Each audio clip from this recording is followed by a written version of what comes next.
Hello guys, welcome to my channel. Today we are going to see Bloodlines 2 save file location. I'll show you guys where it saves. You just need to go to search menu and type run. Click on open it. In run window you just need to type percentage local app data percentage again. Click on OK and then you just need to find Bloodlines 2 folder. Double click on Steam folder, saved folder, save games folder, and this is where all your game progress will be saved. Before updating the game, you just need to pack up these files, guys.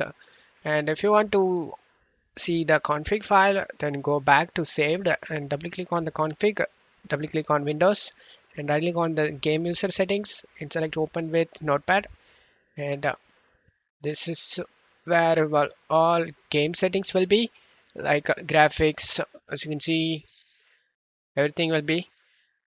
And don't forget to like, guys. Thank you.